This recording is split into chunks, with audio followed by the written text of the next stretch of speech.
안녕하세요. 새롭게 와서서 주영훈입니다. 안녕하세요. 안수지입니다. 안녕하세요. 박영환입니다. 작심삼일이란 말이 있죠.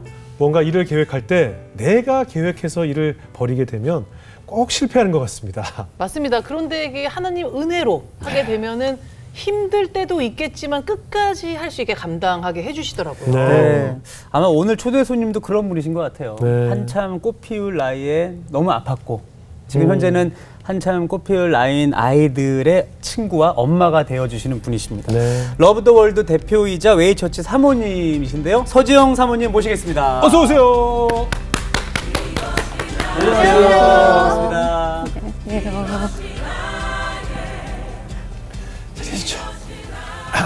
반갑습니다. 안녕하세요. 사모님 소개한 것처럼 한창 꽃 피울 나이에 네. 좀 마음이 많이 안 좋으셨나 봐요. 한창 꽃 피울 나이에 예. 많이 아팠고 네. 지금은 또 그런 한창 꽃 피울 나이에 미혼모들을 만나고 있습니다. 네. 한창 그 꽃 피울 나이라면 한창 좋을 네. 어린 시절에 네. 하나님께서 병을 발견케 하셨다라고 하셨는데 네. 어떤 질병을 어떻게 발견하신 건가요? 이제 대학 4학년 때였는데요. 그때가 2002년도 아마 월드컵으로 네네. 이제 온 우리나라가 많이 그렇게 네. 그런 흥분의 도가니였던 그 시기에 네. 제가 대학을 다니면서 늘 이제 신앙으로 열심히 살고 학교 다니고 공부하고 교회도 섬기고 그러면서 매일 말씀 보고 기도하고 이제 그런 시간을 갖는데 네. 어느 날은 너무 피곤한 거예요. 예. 그 피곤함이 이루 말할 수가 없어서 매일 무릎 꿇고 기도하던 것을 이제 무릎 꿇고 기도를 못 하겠어서 그냥 누워서 네. 배에다가 손을 얹고 기도를 하는데 그런 느낌을 저는 태어나서 처음 받아봤어요. 빨리 병원에 가야 된다. 근데 그 전에 어떠한 증상도 없었고 그냥 정말 좀 피곤한 것뿐. 예. 그리고 피곤했던 이유는 제가 열심히 그냥 사니까 네. 그런 건 줄 알았는데 그 느낌을 그냥 지나칠 수 없었던 그런 느낌이었고 네. 다음날 아침에 일어나서 그때 이제 사귀던 남자친구가 있었어요.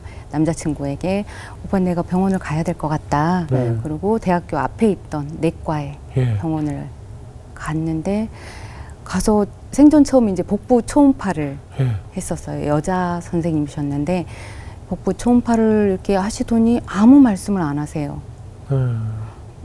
그래서 진료 이제 다 끝나고 이제 말씀 듣고 나오려는데 종이에다가 어떤 의뢰서를 하나 써주시고 영어로 예. 이제 뭐라고 이렇게 써주시면서 지금 집에 가지 말고 바로 큰 병원으로 가라. 그렇게 말씀을 하시는 거예요. 네. 근데 이제 그때 저희 친오빠가 대학병원의 의사였어요. 네. 그래서 이제 오빠한테 전화를 해서 오빠 내가 내과에 왔는데 선생님이 뭘 써주셨어. 그랬더니 오빠가 읽어봐. 그래서 생전 처음 보는 단어들이에요. 그랬더니 오빠한테 말을 해줬는데 오빠가 당장 병원으로 와. 그래서 남자친구한테 전화해서 오빠 나 지금 병원에 가야 돼 하고 이제 친정 오빠가 있는 그 대학병원으로 가자마자 이미 입원 수속은 다 되어 있었고 바로 입원 절차 진행하고 여러 검사를 하면서 정말 정신 차릴 새도 없이 순식간에 검사와 수술이 이루어지게 된 거예요. 무슨 병이었어요? 난소암이었어요. 그런데 저는 수술 끝날 때까지 난소암인지 몰랐어요. 아까 어디가 아픈지도 모르고 그냥? 네. 그냥 친오빠가 말도 안 해줬었고 그냥 그렇게 갑작스럽게 이제 수술하고 나중에 이제 수술 1차 수술 그 하고 나서 산부인과 저 수술하셨던 교수님이 그 이제 회진 돌면서 저희가 어떤 말씀을 하신 적이 있냐면 배에서 꺼낸 혹이 사람 머리만 했다고 하는 거예요. 네? 그렇게 큰 근데 네. 뭐 어디가 하셨다고요? 있었어요? 이만큼. 네, 정말 22cm에 18cm 사람 머리만 했다는 거를 와, 알게 됐어요. 이만한 거. 진짜 이만하네요. 네. 세상에. 근데 뭐 미리 좀 네. 증세가 이 정도로 커질 때까지 아무런 조짐이 없었어요? 전혀 모르고 없었어요. 잘 몰랐어요. 그냥 피곤하기만 피곤하고. 했던. 네. 이 암세포가 생기면 모든 영양분을 다 빨아들이기 때문에 일단 나타난 증세가 계속 피로감이라고 하더라고요. 아. 근데 열심히 살아서 피곤한 그렇죠, 줄 그렇죠. 알았어요. 또 젊을 네. 때니까. 아니 정말, 이게 딱 와닿지가 않다가 네. 어마어마한 그 크기를 딱 보고 나서 진짜 놀라셨을 것 그렇죠. 같은데 네. 아니 근데 또 재발을 하셨다면서요? 사실 처음 수술을 하고 그때는 제가 네. 그게 어떤 상황인지를 모른 그렇죠, 채 모르겠죠. 이제 그 흐름 속에 지나왔기 때문에 뭐 절망할 새도 많이 울고 그런 것도 없었어요. 네. 없었는데 항암 치료를 하고 이제 2차 항암 치료를 하기 전에 다시 재발한 거예요. 아, 네. 그때 이제 1차 수술을 하고 나서 난소를 아직 학생이고 너무 네, 어리고 네. 하니까 난소를 교수님은 다 난소와 자궁까지 다 이렇게 떼어내야 된다라고 네. 하셨는데 이제 가족들도 너무 그게 힘들고 네. 저도 받아들여지지가 않았고 그렇겠죠. 해서 한쪽 난소를 남겨놨었고 자궁도 남겨놨던 거죠. 네, 그렇게 돼서 사실 3개월 만에 재발을 했습니다. 근데 재발했을 때가 가장 많이 절망적이고 낙심이 되고 안 믿겨졌어요. 그래서 난소 네, 그래서 제고. 2차 수술을 이제 빨리 하자고 했는데 그때 또 4학년, 대학교 4학년 2학기예요. 아유, 정말 꽃다운 나이는 얼마 남지 않은 몇 개월 학교를 다니면 졸업을 해야 되는데 네. 제 교수님들도 휴학을 하라고 하시고 예. 가족들도 휴학을 하라고 했었는데 그렇게는 못하겠더라고요. 그래서 네. 내가 학기를 마치고 수술을 하겠다. 그래서 이제 재발을 확인하고 학기를 이제 12월까지 다 다닌 다음에 1월에 2차 수술을 하면서 난소를 이제 제거를 했는데 제가 그때 수술실에 들어가기 전에 정말 부탁을 했어요. 그래도 나 아직 아가씨고 나 아직 너무 어린데 내 자궁은 좀 남겨주면 어떻겠느냐. 다 떼어내지 말아달라고. 예. 그래서 2차 수술을 하고 회복실에서 눈을 뜨자마자 제가 했던 말이 그냥 다른 아무것도 아니고 내 자궁은 어떻게 했어요. 예, 예. 그 말부터 했던 것 같아요. 그래서 다행히 난소만 제거했고. 네, 난소만 제거하고 자궁은 남겨두었습니다. 그렇게 22년이 지금 흘러온 거예요. 네. 아, 참 좀 조심스러운 질문인데 네. 이제 그런 난소를 다 제거하셨으니까 네. 진짜 결혼, 뭐 자녀 이런 부분에 있어서 참 정말 너무 마음이 어려우셨을 것 같아요. 어떠세요? 그 부분은? 그때 이제 사귀던 사랑하는 사람, 지금은 남편이지만 다행입니다. 네. 다행이네요. 예, 저희가 그래서 계속 아까도 좀 조심스럽거든요. 왜 이렇게 얘기를 남자친구 다행입니다. 얘기를 하나. 네. 예, 예. 그래서 이 남자친구한테 이제 말을 했어요. 네. 오빠, 나는 또 아플지도 모르고 또 재발할지도 모르고 왜냐하면 자궁을 남겨놨기 때문에 네네. 그리고 어쩌면 평생 약을 먹어야 되고 또 그 먹는 약 때문에 또 계속 다른 부작용을 겪을 수도 있고 네. 무엇보다도 오빠, 나는 아기를 낳을 수 없을 수도 있어 라는 이제 이야기를 하면서 헤어지자고 말을 했는데 그때 남자친구가 정말 남자가 저는 그렇게 많이 우는 걸 처음 봤어요. 그때 펑펑 울면서 지영아, 나는 너를 사랑하는데 왜 아프다는 이유로 건강하지 못하다는 이유로 헤어져야 되냐 그러는 거예요. 그러면 오빠가 생각하는 사랑은 뭐예요? 물어봤더니 지영아, 내가 생각하는 사랑은 예수님이 가르쳐 주신 희생이야. 온전히 그 예수님을 따라서 살 수는 없을지라도 그렇게 그런 사랑을 하고 싶어 라고 이제 남자친구가 말을 해서 그러면 오빠 십자가인가 보다. 오빠가 십자가 절하 하고 계속 이제 사귀었고 그렇게 결혼해서 지금 21년 차 결혼해서 살고 있습니다. 진짜 눈물 좀 닦으시고. 저기 또 오빠 와 계시고. 네. 진짜 더 멋있어 보인다 저 오빠. 와, 예수님의 사랑을 또 아내한테 그렇게 하는. 너무 속 들어가게 최근에 언제 사주셨어요? 아이, 설마 싸우겠어. 아니 근데 저희가 이렇게 좀 소개받기로 이야기 듣기로 자녀가 있으시다는 얘기 들었거든요. 자녀가 있습니다.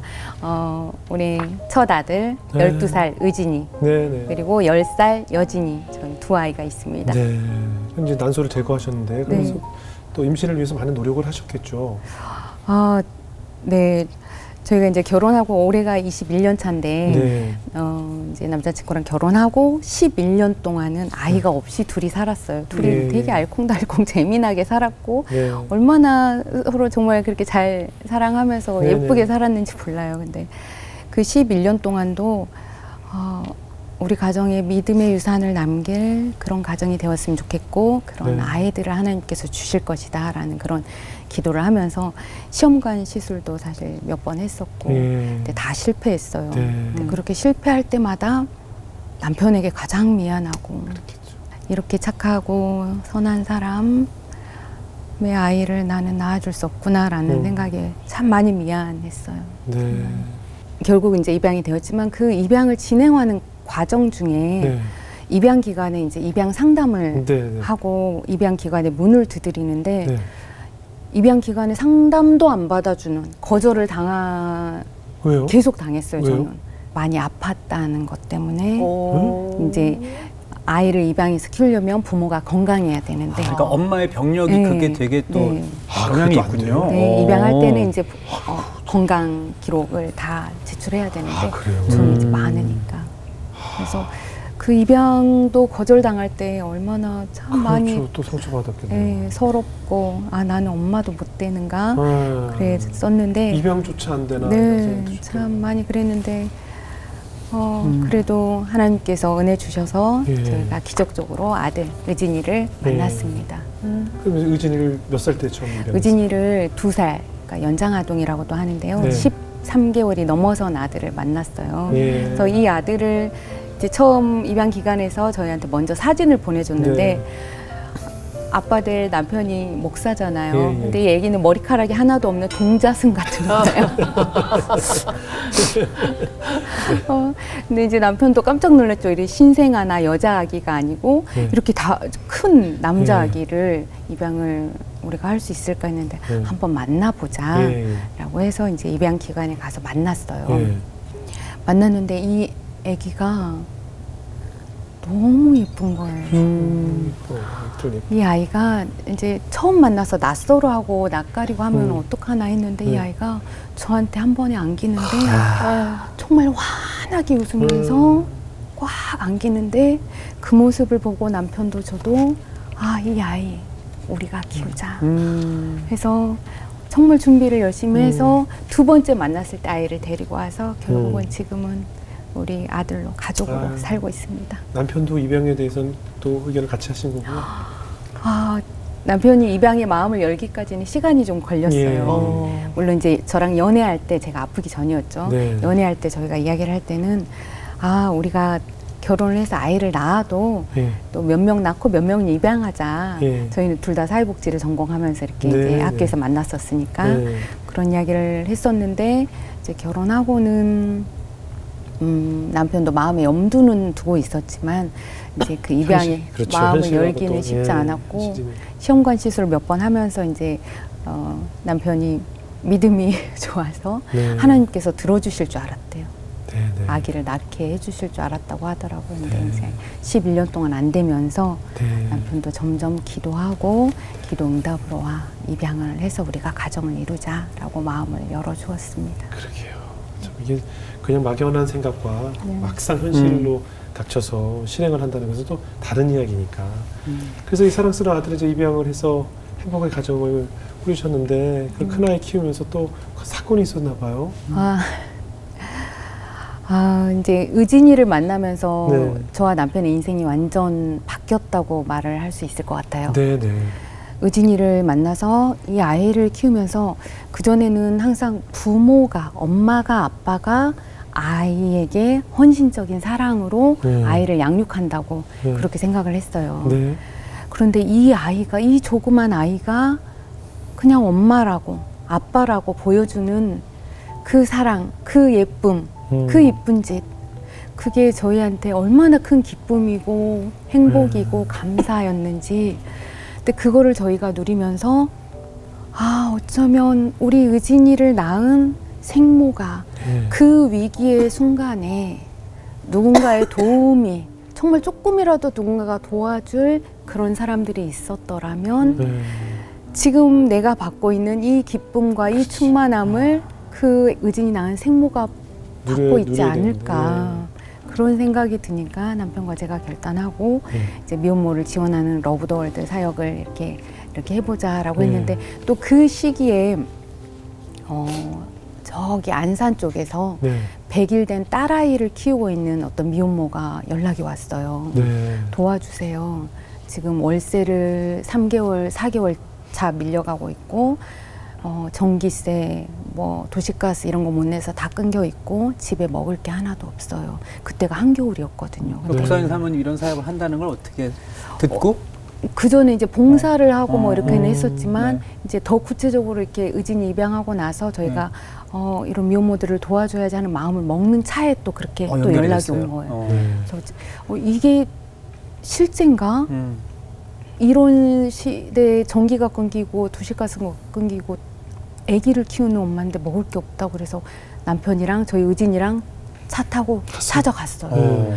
근데 그때가 겨울인데 문을 열고 들어가는데 완전 꽁꽁 차라리 밖에 햇살이 더 따뜻한 것 같아요. 집안이 더 춥고 냉방, 냉골에 전기도 안 들어오고 하니까 그 아기는 따뜻하게 하려고 그 텐트 같은 거 있죠. 그걸 그냥 집안에 놓고 치고 그 안에서 있고 냉장고 열어보니까 아무것도 먹을 게 없고 그래서 저희가 이제 밀린 공과금 다 내주고 밀린 월세 다 내주고 그렇게 했었고 또 그렇게 연결되면서 또 다른 연락이 오는 게 이제 임산부 미혼모들이 이제 한두 명씩 연락이 이렇게 오는 거예요. 그래서 남편하고 이야기하고 기도하면서 그때 이제 저희가 사택으로 살던 방 3개짜리 이렇게 작은 전셋집에 있었는데 안 되겠다. 우리가 방이 조금 더 많은 곳으로 이사를 가서 이렇게 연락이 오는 임산부들 함께 이렇게 좀 돌보면서 살자 해서 이제 전세 보증금 빼서 보증금 넣고 월세로 이렇게 하면서 이제 방 4개짜리 집으로 이사 가서 다 같이 살아요? 네, 쉼터 사역이라고 이제 하게 된 거죠. 야. 근데 그냥 이렇게 봉사만 해도 될 텐데 꼭 이렇게 같이 살아야 되는 거예요? 한 집에서? 그것도 엄마들 다 어릴 거 아니에요? 이제 어린 엄마도 있지만 미혼모 하면 이제 어린 엄마라고 생각을 하지만 그때 저희가 만난 엄마들 중에는 나이가 많다고 시설에서 안 받아준 엄마들이 있어요. 그래요? 나이 제한도 있구나. 오히려 임산부인데 나이가 많다고 시설에서 안 받아주니까 들어갈 수 없어서 고시원에 있다. 근데 고시원에서 출산할 수 없잖아요. 네네. 그리고 저희는 이 사역을 하면서 정말 처음 알았는데 주민등록이 말소된 사람들이 있더라고요. 왜요? 그러니까 이제 주소지도 없어지고 또는 신용불량이 되기도 하고 또는 청소년기에 또는 이렇게 가정 밖으로 나와서 이제 주소지가 없이 그렇게 살다가 그런 경우도 있고. 그러니까 이미 원가정에서는 분리가 된 거예요. 원가정이 이제 부모님들이 이혼하면서 자녀를 안 돌보니까 그 자녀들이 이제 밖으로 돌다가 집에도 못 들어가고 하면 주소지가 이렇게 뜨게 되는 이제 주소지가 불투명하니까 그냥 말소가 되는구나. 사라졌군요. 그래서 저희는 처음이었어요. 이 사역하면서 주민등록이 말소되니까 시설에 들어가고 싶어도 못 들어가죠. 증명 서류를 뗄 수가 없거든요. 복지 혜택도 못 받고. 네, 그래서 이 엄마들을 그러면 데리고 와서 우리가 케어하면서 주민등록을 살리려면 벌금을 내고 살려야 돼요. 그래서 돈 내서 또 이거 내라고 그래요? 네, 벌금 내야 돼요. 벌금 내고 살리는데 살릴 때도 그냥 살릴 수 없어요. 주소지가 있어야 돼요. 그래서 원룸이나 원룸 계약해서 원룸 계약서. 그게 또 증빙이 돼야 되는 거죠. 또 어떤 무상으로 거주하고 있어 무상 임대 거주 그런 어떤 확인서라는 그래서 이런 것들을 해서 엄마들 주민등록 말소된 경우는 주민등록을 살리고 근데 이제 이 주민등록을 꼭 살려야 되는 이유가 있어요. 주민등록이 말소가 되어 있으면 임산부들이 아기를 낳아도 출생신고를 못해요. 그렇겠네요. 출생신고를 못하면 이 아기의 모든 것 예방접종부터 비롯해서 어린이집이나 그런 것 아무것도 할 수 없고 국가의 어떤 국민으로서 증명을 받을 수가 없어요. 근데 그 엄마들은 본인들이 그렇게 말소돼 있는지조차도 모르고 살아온 거예요? 아니 말소된 걸 아는 엄마도 있고 모르는 엄마도 있었어요. 아이고야. 그럼 이제 같이 살다 이제 어떻게 보면 단체 생활일 텐데 사모님이 하실 일이 많겠어요. 아이고. 어떻게 역할 분담을 어떻게 하나요? 한숨 나오셨는데 어떻게 역할 분담이 있을 거 아니에요, 그래도. 정말 다시 하라고 하면은 내가 할 수 있을까 자신은 정말 없는데 네. 그때는 그 만나는 한 사람 한 사람의 그 인생들이 정말 많이 가슴이 아팠고 네. 그래서 밥하고 빨래하고 청소하고 아기 낳으면 미역국 끓여 먹이고 그래야죠. 산후조리 돕고 또 쉼터 있다가 퇴소하면 방 구해서 보내고 그때는 그냥 한 명 한 명 어떻게 했는지 모르겠어요. 네. 저희도 아이를 낳고 키워봐서 알지만 뭐 손이 가는 일이 한두 가지가 아니잖아요. 그렇죠. 기저귀 가는 일, 뭐 네. 또 말씀하신 따뜻한 미역국을 끓여 먹이는 일, 몸조리도 해야 하고 어떻게 보면 그 안에 산후조리원 역할과 뭐 산부인과에서 해야 될 역할과 친정엄마가 해야 될 역할까지 다 도맡으셨겠네요. 네. 그리고 그때는 저희가 이제 쉼터 사역만 한 게 아니었어요. 그럼 또 뭘 하셨어요? 지역 사회에 이제 도움을 요청하는 미혼모들이 연락이 굉장히 많이 왔었거든요. 예, 그러니까 예. 쉼터 사역을 하면서 동시에 전국적으로 지역 사회에서 홀로 이제 아이를 양육하고 있는 네. 그런 미혼모, 미혼부 가정들 기저귀, 분유, 물티슈, 식료품, 쌀이 없다 그러면 쌀도 갖다 주고 또 아하. 이제 너무 힘들어하면 저희가 남편하고 둘이 가서 만나고 그게 저 전라도 어디든 뭐 저 전국적으로요? 네, 전국적으로 이렇게 만나고 또 와서는 쉼터 또 밥하고 뭐 하고 그렇게 살았어요. 네. 하나님께서 내 아이 대신에 너무나 많은 아이들을 맡기셨네요. 네. 이렇게 말씀드려서 궁금한 게 네. 한번 이렇게 위기 임산부들이 지금 뭐 네. 같이 생활도 하고 이렇게 들어오게 되면 네. 기간이 이렇게 어느 정도까지 그러면 있는 거예요? 저희 이기 임산부들 중에는 이제 짧게 정말 짧게 있다 가는 엄마들도 있었어요. 예. 뭐 1주, 2주 이렇게 정말 예. 아기 막달에 오늘 내일 정말 나올 때. 만나러 오다가 네. 진짜 이미 양수가 터져서 출산을 오. 해야 되는 정말 그 위기. 네네. 그러니까 막달까지도 어디 도움을 요청할 곳이 없어서 예. 걸어오는데 정말 길에서 아이 낳을 뻔한 그런 임산부도 그런 임산부는 이제 바로 병원으로 가서 출산하면서 예. 그래서 빨리 이렇게 퇴소를 하기도 하는데 예. 보통은 뭐 3개월, 6개월 또는 아기 1년 될 때까지 이렇게 쉼터에서 같이 살면서 예. 제가 이제 돌보고 예. 이렇게 함께 지내기도 했었고요. 예. 저희가 쉼터에서 지금 돌이켜 보니까 말은 쉼터라고 하지만 저희 그냥 방 많은 집이었죠. 방 4개짜리 집. 거기에서 저희 가정도 함께 살았었고 그니까. 한 많게 살 때는 18명까지 살았던 것 같아요. 집이 뭐 그렇게 크진 않았을 네. 거예요. 아유, 그러면 거기 오는 분들 중에 네. 이렇게 위기 임산부도 있을 테고 네. 미혼모도 있을 테고 정상적인 부부인데 혹시 찾아오는 분들도 있었어요? 그런 엄마도 있었어. 저희가 그때는 몰랐는데 예. 미혼모라고 이렇게 했는데 예. 알고 봤더니 아이 아빠가 예. 이제 혼인 관계 중인 아이 아빠가 있어가지고 그런 이제 그 아이 아빠가 정말 저희 위협하고 많이 협박하고 그런 적도 때리고 있었고 뭐 그래서. 만삭인 임산부를 이렇게 정말 폭행하고 때리는 아이 아빠들도 있었고 그래서 도망 온 거네요. 네 그런 경우도 있었어요. 근데 참 저는 이렇게 남편 목사님이랑 같이 지내는 거잖아요. 네. 그래요. 그 목사님도 참 솔직히 목사님이 많이 되게 불편하실 불편했을 거예요. 것 같아요. 다 여자들이 예, 이거 어떻게 네. 저희 남편이 쉼터에서 산 3년 동안 한여름에도 뭐 파자마 한 번을 입고 편하게 지낸 적이 없었고요. 그래요. 우리 집에서 사실 제일 네. 편한 옷을 입고 네. 있는데. 남편이 근데 되게 선하고 착하고 정말 사역을 정말 선한 마음으로 같이 네. 했지만 늘 그렇게 조심스럽게 어. 살았었고 그리고 제가 이제 쉼터에 없을 때는 남편이 집인데도 집에 들어가지를 않았어요. 아무래도 이제 우리 미혼 엄마들 여자들이 살다 보니까 그런 것도 항상 이제 조심스러워했어. 그래서 집이 이제 편안하지가 않았죠. 근데 그렇겠네요. 저는 저희 남편만 이렇게 불편한 줄 알았거든요. 네네. 근데 그때 이제 3살, 4살인 저희 의진이. 예, 아이들, 아이고. 아이들. 의진이가 이제 말을 할 때였어요. 네네. 남편과 어느 날 어린이집 다녀온 의진이를 데리고 태우고 이제 쉼터인 집으로 돌아가는데 네. 그 꼬맹이가 엄마 아빠 바람 쐬고 싶어요. 꼬맹이가 그러는 거예요.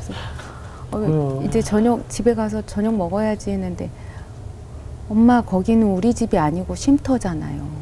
그 어린아이가 다 아는구나. 그러니까 저희가 엄마 아빠가 사역한다고 이제 아이는 어리니까 모를 줄 알았는데 아이도 그런 마음이 있었던 거죠. 사역을 한다는 것 자체가, 섬김을 한다는 것 자체가 우리 가정은 전혀 돌보질 수가 없고 섬기는 그 대상자들만, 물론 뭐 그들 거기 십토에 계신 분들도 많이 또 나름 또 불편한 점도 있었겠지만, 아유 우리 목사님 많이 고생하셨겠네요. 맞아요. 아유, 진짜. 정말 선하신 목사님이시고. 근데 지금 계속 얘기하신데 두 아이라고 그랬잖아요. 아, 네. 첫째 얘기는 들었는데 그럼 둘째 아이는 어떻게 입양하신 거예요? 저는 아주 공주처럼 예쁜 둘째 저희 딸 네. 10살 여진이가 있는데요. 네. 여진이는 저희 쉼터에서 7번째로 태어난 아이예요. 쉼터에서 네. 그러니까 위기 임산부로 들어왔다가 들어왔다가 어. 그럼 엄마를 잘 아는 거네요. 네, 생모랑 저희가 쉼터에서 같이 살았고요. 예. 이제 이 생모가 이제 아이를 낳고 이 아기를 정말 직접 젖을 물리면서 정말 야물딱지게 아이를 케어하고 예. 그래서 아이를 직접 키울 줄 알았어요. 네. 그런데 이제 아기 젖을 물리고 하다가 한 달여를 그렇게 키우다가 저희한테 조심스럽게 목사님 사모님이 내 딸 입양해 주시면 안 돼요 라고 이제 부탁을 하는 거예요. 근데 저희가 아니다, 키울 수 있다, 정말 지금까지도 잘해왔고 이렇게 아이 젖까지 물렸는데 이 딸 키울 수 있다, 우리가 도와주겠다 라고 했는데 이 엄마가 보육원 출신이었거든요.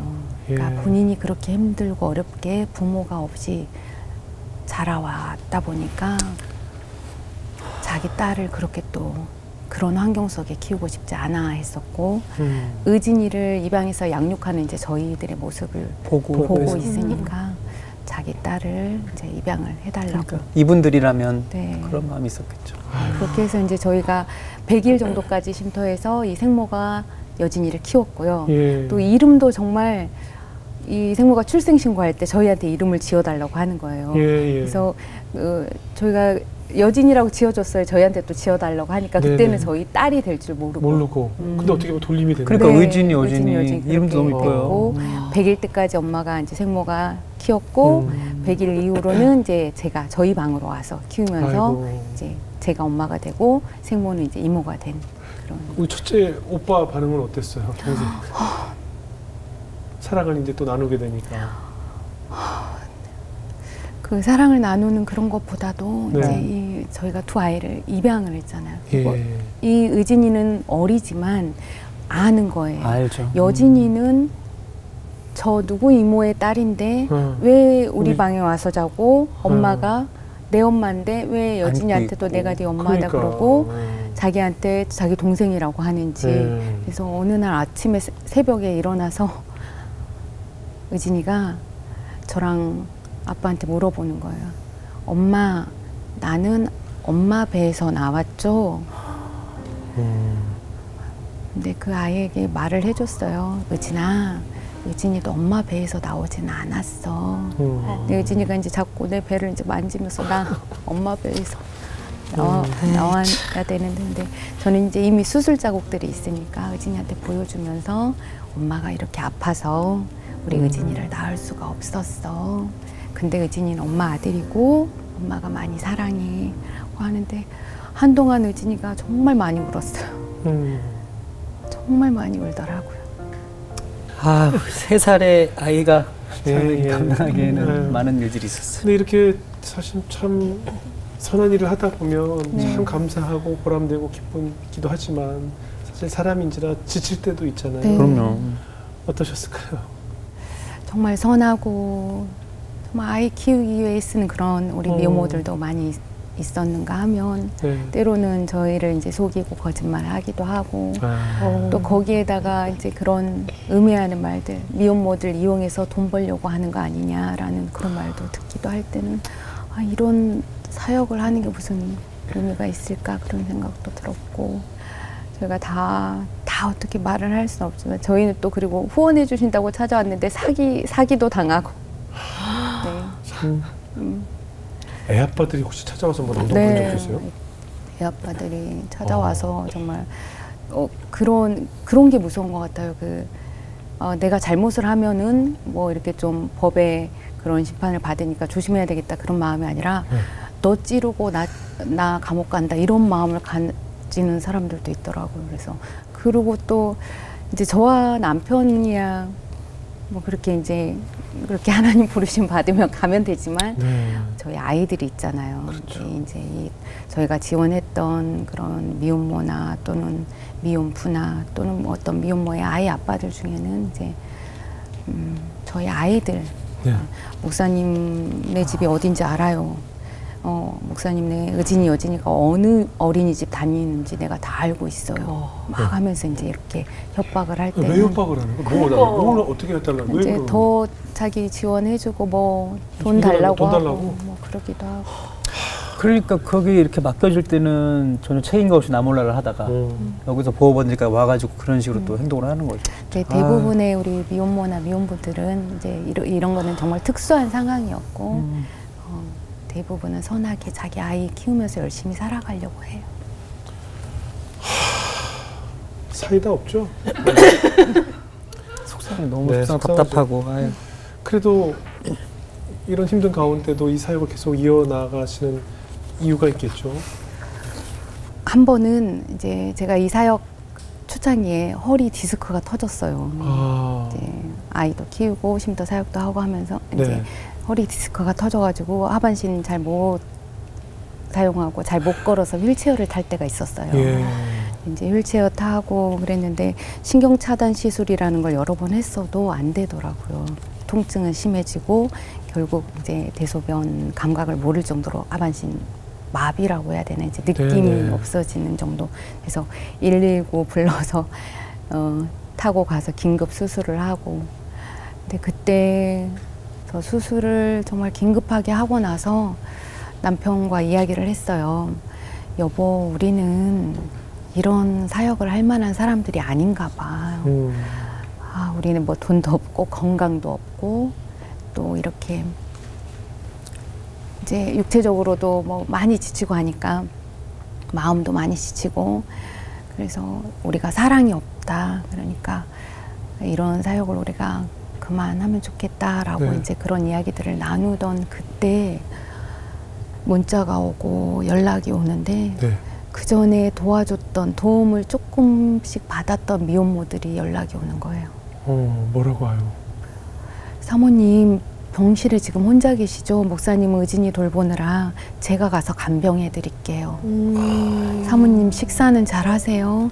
세수나 이런 것도 못 하시죠? 제가 가서 도와드릴게요. 그때 여러 미혼모들이 그렇게 연락이 오는 거예요. 근데 전 정말 깜짝 놀랐어요. 미혼모들은 우리가 도와줘야 하는 대상으로만 생각을 했는데 그 진짜 조금밖에 도와주지 않았는데도 그 미혼모들이 오히려 사모님 제가 가서 간병해 드릴게요. 제가 가서 도와드릴게요. 목사님 식사는 하고 계세요? 의진이는 잘 지내고 있나요? 거기 어린 엄마는 어떻게 밥은 먹고 있나 하면서 이제 도와주겠다는 연락이 왔을 때 그 전에 목사님과 우리가 이런 사역을 이제 그만해야 되나 하지 말아야겠다 이런 마음을 먹다가 그 연락을 받으면서 하나님 앞에 회개했어요. 우리가 도움을 줘야 되는 대상이라고만 생각했는데 아니구나. 저 사람들이 또다시 이렇게 우리를 이렇게 해주는구나. 네. 이런 마음이 있었고 내가 사랑이 없어서 더 이상 못하겠습니다 라는 그런 기도를 하고 고백을 했을 때 남편과 정말 그날 밤에 많이 울었어요. 네. 기도하면서. 근데 네. 기도하던 중에 남편과 제 마음에 동일하게 주셨던 마음이 네 사랑으로 하는 거 아니야. 내 사랑으로 하는 거야. 저희가 많이 배울 만큼 배우고 이렇게 경험도 있고 뭐 하다 보니까 우리가 사랑이 많은 사람인 척 그렇게 했는데 그게 아니라 하나님 주신 사랑으로 하는 거라고 해서 남편과 둘이 무릎 꿇고 쉼터에서 정말 많이 이제 울며 기도하며 회개하며 돌이켰고 그때 고백했던 고백이 제가 잊고 있었더라고요. 네. 저 22년 전에 저 죽을 수도 있었는데 저 살려주셨는데 이 죄인데 나를 먼저 하나님 사랑해 주시고 만나 주시고 살려 주시고 지금까지 살게 해주신 그 은혜를 잊고 이렇게 살아왔던. 그래서 회개하고 내려놓고 이제는 우리 사랑이 아니라 하나님이 먼저 우리를 사랑해 주신 그 사랑으로 그렇죠. 우리 사랑하자. 그렇죠. 그 마음으로 기도하면서 다시 일어서게 된 시간이었습니다. 그러네요. 거저 주신 사랑 또 거저 드리는 예, 내리사랑을 신청하고 계시네요. 아휴, 지금 뭐 사모님이 사실은 굉장히 짧게 말씀을 하시지만 지금 얘기하시면서 자꾸 눈물 흘리시는 게 그치. 얼마나 많은 일들이 아유, 그럼요. 오고 가고 또 기다리고 있고 얼마나 많은 일이 있었겠어요. 돌이켜보면 어떠세요? 10년이 어떻게 지났는지 모르겠어요.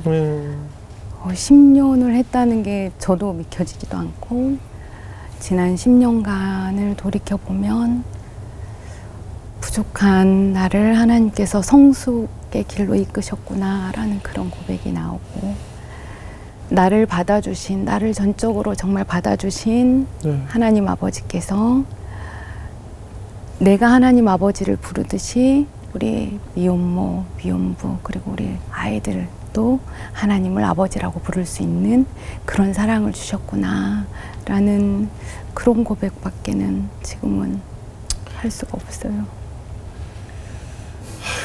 뭐 어느 사역이 마찬가지겠지만 특별히 또 이 사역은 또 많은 후원과 기도가 필요할 것 같은데요. 오늘 또 이 방송 시청하시는 성도님들 또 많이 기도해 주실 분들을 위해서 하시고 싶은 이야기 있으시면 또 마지막으로 전해주세요. 첫 번째로는 홀로 아이를 키우는 엄마들, 아빠들 우리 사회에서 많이 멸시 천대받아요.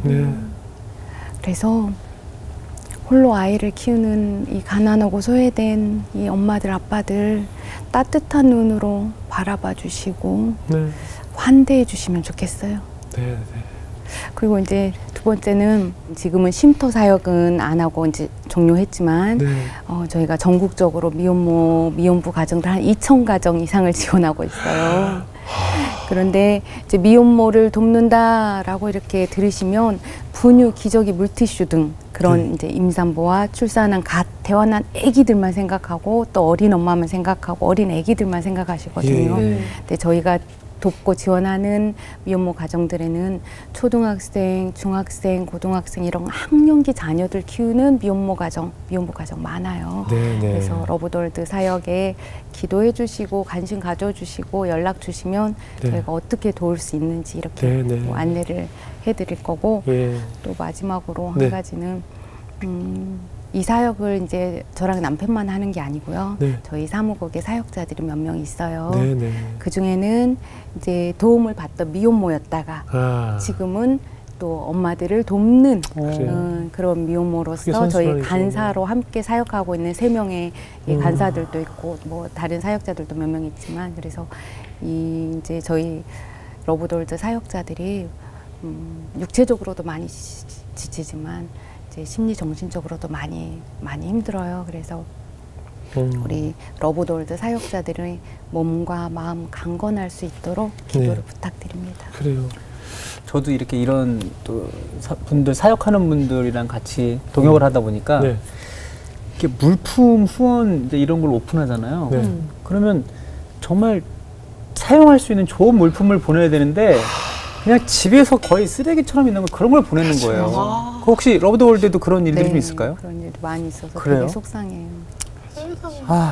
이거는 그러니까 오히려 우리가 이거를 우리가 쓰지 말고 더 필요한데 보내야 되겠다 이렇게 돼야 되는데 야 그냥 그거나 뭐 보내자 이게 마치 무슨 뭐 헌옷하면 쓰레기 버리듯이 헌옷함에도 너무 많잖아요. 쓰레기를 버려요. 그러니까 그리고 뭐 헌옷 수거함뿐만 아니라 이렇게 여러 지원품을 받는 단체마다 골머리 썩는 것이 맞아요. 쓰지도 못할 쓰레기를 다 보내온다는 것 때문에 골머리를 썩고 있더라고요. 제가 후원하고 있는 여러 단체들도 제가 한번 직접 현장을 보니까 정말 가관이더라고요. 정말 똥 싼 속옷 도저히 우리가 쓰레기통에도 버릴 수 없는 것들 쓰레기통에 버렸다가 나중에 구청에서 혹시 신고 들어올까 봐 겁나는 것들을 단체들에게 보내오더라고요. 예, 그래서 참 너무나 안타깝기 때문에 정말 어떤 것이 구원의 손길인지 그리고 돕는다는 것이 무엇인지 좀 알고 우리가 좀 특히 마음으로 섬기는 마음으로 러브 더 월드를 또 위해서 기도해야겠다는 생각이 들었습니다. 수자별 괜찮아요?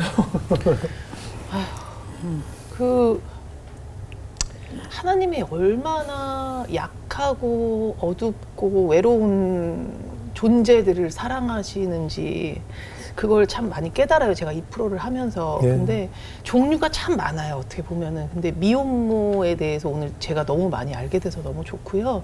제가 사모님을 보면서 사모님이 아플 때 남자친구였던 분이 사모님을 왜 안 낳는 줄 알아요?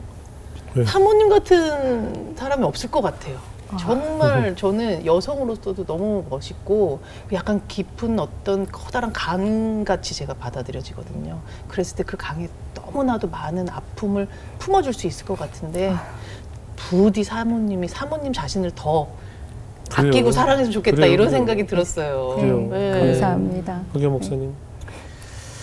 우리가 그 한 아이를 그냥 한 인격으로 보는 게 아니라 그 아이가 어떻게 건강하게 자라나는지를 통해서 진짜로 세상이 다시 달라질 수 있거든요. 네. 저는 이 하나님께서 주신 귀한 마음과 정신이 지금 하고 계신 러브 더 월드와 저는 웨이 교회, 웨이 처치에 다 담겨 있다고 생각해요. 그래서 두 분을 만나서 엄마도 살아나고 아이도 살아난 거죠.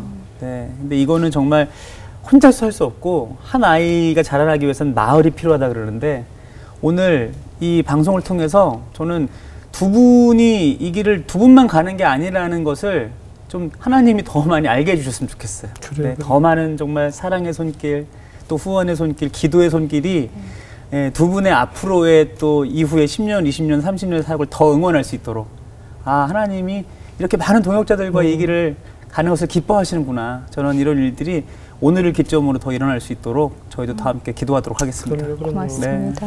전 무엇보다 사모님 좀 건강하시고 네. 사모님 늘 기뻤으면 좋겠어요. 네. 맞아요. 이 사역이라는 것이 늘 눈물뿐이고 늘 버겁기만 하면 이 정말 골고다 같은 길이라면 어떻게 할 수 있겠어요. 그래서 사모님이 건강하고 네. 목사님과 늘 즐겁고 네. 또 우리 의진이를 통해서 늘 너무 기쁘죠. 아이들 네, 돌보는 일이. 그럼요. 그리고 또 아이들을 워낙 사랑하셨기 때문에 지금 아이들을 돌보고 미혼모를 돌보는 일을 하지 않으셨겠어요. 그래서 저는 늘 그 자녀들을 통해서 큰 기쁨을 누리셨으면 좋겠고 성경에 고아와 과부들을 돌보라고 하신 것은 저는 어릴 때부터 사실은 부모가 없는 아이들 또 남편이 없는 사람을 돌보라는 건 줄 알았어요. 근데 이제 성인이 돼서 보니까 그 고아와 과부가 저였더라고요. 우리였더라고요.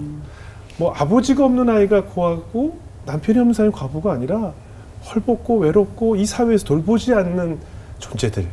우리 사회의 사각지대에 놓여있는 이 영원히 굶주린 자들을 돌보는 일이 결국은 곧 나를 돌보는 일이더라고요. 또 돌보면서 그런 느낌 드시죠? 내가 오히려 그들이 네. 나를 섬겨주고 있구나. 내가 외롭고 내가 아무도 없다고 느낄 때 오히려 그들이 날 섬기고 있구나. 그래서 그들을 통해서 또 에너지를 얻게 되고 네. 그래서 저는 오히려 지금 이 웨이 처치와 이 러브 더 월드 이곳이 서로 사랑을 상호작용으로 서로 전하고 내가 부족한 것을 채우고 하는 따뜻한 곳이 되었으면 좋겠다라는 생각이 들면서 많은 손길들이 또 이어져서 이제 정말 따뜻한 곳, 양지가 되어서 우리 정말 따뜻한 집과 같은 우리 어린 시절 고향과 같은 따뜻한 곳이 되어서 그 많은 영혼들을 품어주시는 교회가 되고 또 그런 사역이 되시기를 저도 열심히 기도하겠습니다. 오늘 귀한 간증 나누셔서 고맙습니다. 감사합니다. 고맙습니다.